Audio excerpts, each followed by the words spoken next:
Assalamualaikum muna sa'yo insan, bago ko iiwan itong panggas mo, ay magsasalam muna ako sa'yo insan. Baka kasi isipin mo insan na nagiging bastos na ako. Dahil sa mga nakaraang video ko mga insan ay wala nang salam-salam. Dahil rektahan ko na pinapakita sa inyo mga insan. Iniisip ko tuloy mga insan na nagiging bastos na ako sa inyo. Siya nga pala mga insan, baka isipin mo naman hindi lang ako nagiging bastos. At lalong nagiging mayabang pa ako dahil nagpapakita na ako ng pera sa inyo dyan. Para sa kalaman nyo pala mga insan, yung pera po na nakikita nyo dyan ay kakatapos ko lamang po i-withdraw yan. At lalong hindi po sa akin yan mga insan. Opo insan, tama po ang narinig mo, hindi po sa akin yan. Tayo po ay napagutusan lamang mga insan. At eto na mga insan, lalong bibilisan ko na dahil naiinip na ako. Naiinip na ako mga insan para ipakita sa inyo kung saan ko iniwan yung panggas mo. Siya nga pala mga insan, yung nakikita nyo na gwapong lalaki dito na kasama ko. Sa mga hindi pa pala nakakakilala mga insan o hindi pa nakapagpalo kay Kuya Tar, baka naman insan bibilisan ko na, ako'y naiinip na. Sasabihin ko na sa inyo mga insan kung bakit ako nandito. Nandito pala ako mga insan dahil tayo napag-utusan ng isa sa mga kaibigan natin. Para po sa kaalaman ng lahat mga insan, nakiusap po yung isang kaibigan natin. Opo mga insan, at tayo naman ay hindi ganon para pakiusapan. Siyempre mga insan, kaibigan po natin yun mga insan at hindi po natin pwede tanggihan at di mapagbigyan. Okay, sukran. Nandito pala ako mga insan para pakiusapan ni Idol Boy Zeda. Dahil kung hindi po mapapatunayan sa kanyang asawa na po insan, dahil kung hindi po mapapatunayan sa kanyang asawa na may kabuluhan yung mga ginagawa niya sa Facebook, ay magdesisyon po itong kanyang asawa na siya'y papatigilin na.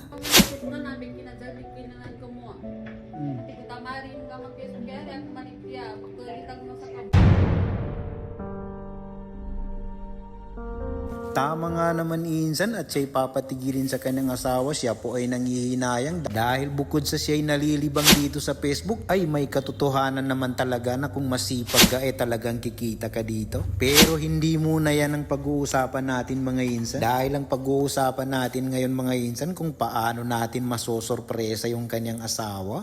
Dahil talaw barkato. Bugi sa may sa kani wala ni Boy Zeda at Arif Sigyo. Eka pa man, ipahin ka pa na amo. Assalamualaikum. Bali sa guna, nanyato ko na sa guna na ipa-surprise atau kay ipa-prank nami kay man ni Boy Zeda sa mata tiga pajigilan nami sa pizza.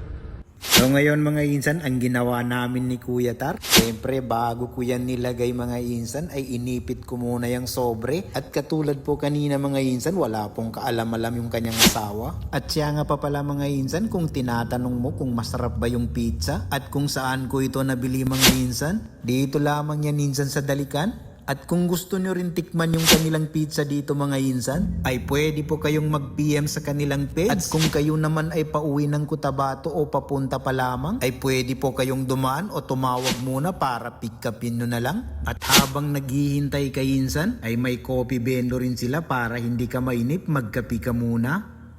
At eto na nga mga insan, dumating na nga kami ni Kuya Tar sa wakas. At ayan mga insan, pa-video na lang si Kuya Tar. Na-retreat get sa kasiyanat yan na pero bimbirayanay. At eto mga insan, pa-video na yung insan niya dyan. At shoutout nga pa pala sa aking idol na nagbigay ng jersey na suot-suot ko ngayon. Shoutout MP Jamel B. Makakwa. Di man tayo pinalad sa exhibition game, at least napakasaya ng tao sa parang Maguindano del Norte. At eto na nga mga insan, papasok na rin si Kuya Tar. Masurato ni na.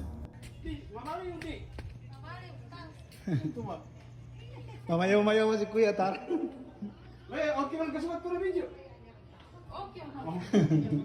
At ayan mga insan, halata naman talaga. Parang nahihiya sa video yung asawa ni Boy Zeda. At walang kaalam-alam na hindi lang pala pizza yung dala-dala namin. At dito mga insan ay parang ayaw yatang tanggapin ng asawa ni Boy Zeda. At dito ay biglang tumayo at umalis papasok.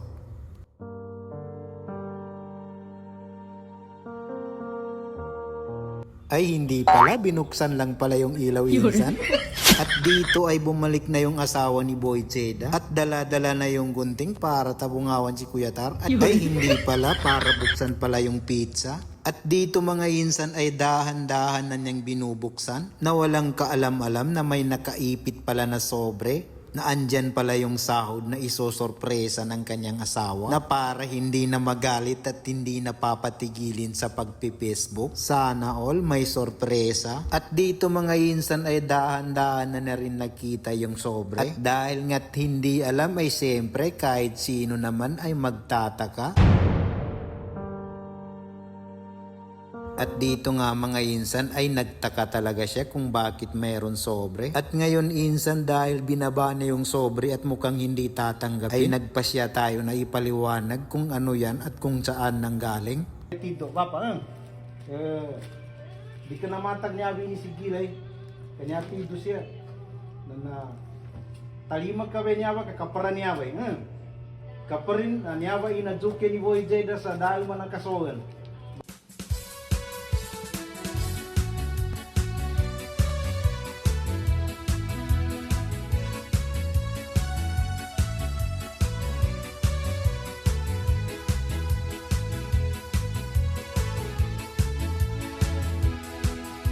Unutang pusaka ulang unukyugan ka. Unutang pusaka ulang unukyugan ka. Unutang pusaka. Ayan insan, ako'y pagpasensyahan mo na dahil medyo natagalan mga insan. Pero andito na tayo mga insan, siguraduhin mo lamang mga insan na mahanap mo yung pinaglagyan ko ng panggas mo insan. Katulad pa rin ng napag-usapan natin mga insan, hindi po natin kinukonsinti yung mga insan natin na maging barurot sa daan. Basta lagi lang po tayo mag-ingat mga insan, kaya mabilis o mabagal, mag-ingat po tayo palagi.